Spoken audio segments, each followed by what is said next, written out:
Si je n'ai qu'une consigne à vous donner, c'est de vous sortir de la tête toutes les représentations du Christ que vous connaissez.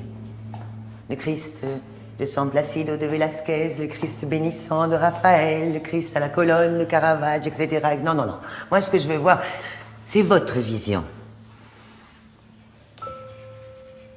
Le temps nous permet d'apprendre à regarder, à observer, à comprendre. Le travail de la peinture, c'est de caresser la lumière. C'est de donner naissance à une œuvre qui se savoure lentement. C'est de traduire votre imagination pour donner naissance à votre vibration. Excusez-moi.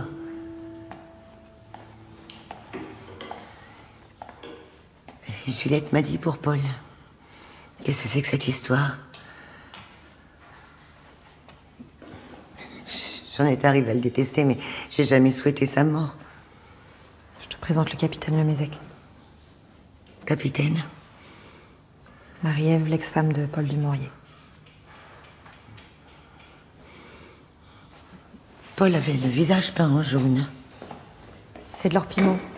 Tu connais? Oui, oui. Ça date de l'école de Pont-Aven. Les peintres s'en servaient pour cerner d'un trait plus foncé les aplats de couleurs vives.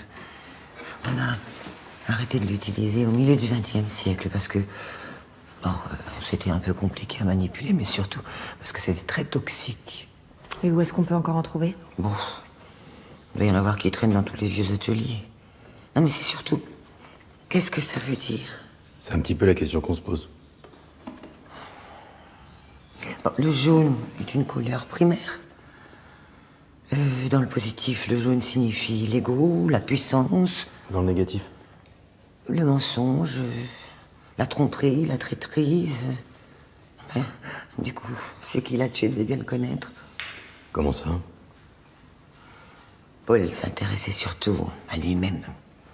La plus grande fierté, c'était de voir son nom écrit en gros au-dessus de la galerie. Il paraît qu'il était pas hyper réglo avec les artistes qu'il exposait. Leur faisait miroiter le succès et abuser de leur crédulité pour faire du profit sur leur dos. Et votre habit, il a déjà trempé dans une quelconque affaire de faux tableaux? Ça, je sais pas. Je pense pas. Mais enfin, on est séparés depuis longtemps.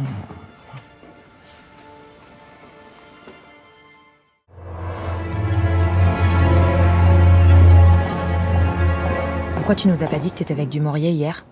Je l'ai rencontré par hasard à la salle des ventes. Raison de plus? J'avais pas envie de faire des histoires. Tu plaisantes, là.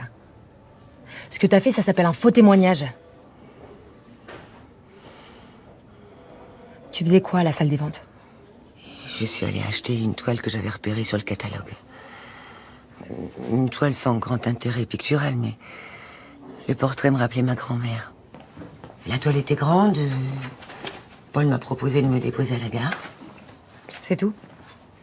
Non, il a eu pitié, puis finalement, il m'a raccompagné chez moi à Tréguin. Il est reparti, tu vois, il y avait vraiment pas de quoi.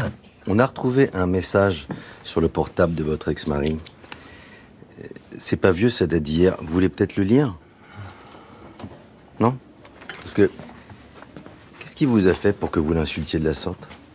Je lui ai proposé une sorte de partenariat entre sa galerie et mon école. Le matériel coûte cher, les inscriptions des étudiants ne suffisent pas à tout financer. En échange, il aurait pu exposer les toiles qu'il voudrait. Il m'a envoyé me faire foutre, ce con. Il m'a dit qu'il n'avait pas besoin de moi, que j'étais qu'une tocarde. Et vous êtes marié? Ah oui, oui. Et je le regrette beaucoup, oui. Ça, c'est ce que vous dites parce qu'en attendant, vous avez droit à la moitié de son héritage. C'est un mobile qui est plus que plausible. Écoutez, si j'avais voulu le tuer, je crois que je l'aurais fait au moment où il m'a pris Juliette. Sous prétexte que j'avais pas les moyens de l'élever correctement. Allô? Et hier soir, vous étiez où? Il m'a déposé vers 20h. Je suis pas ressorti. D'accord. Il y a du nouveau sur la perquise chez Dumouriez.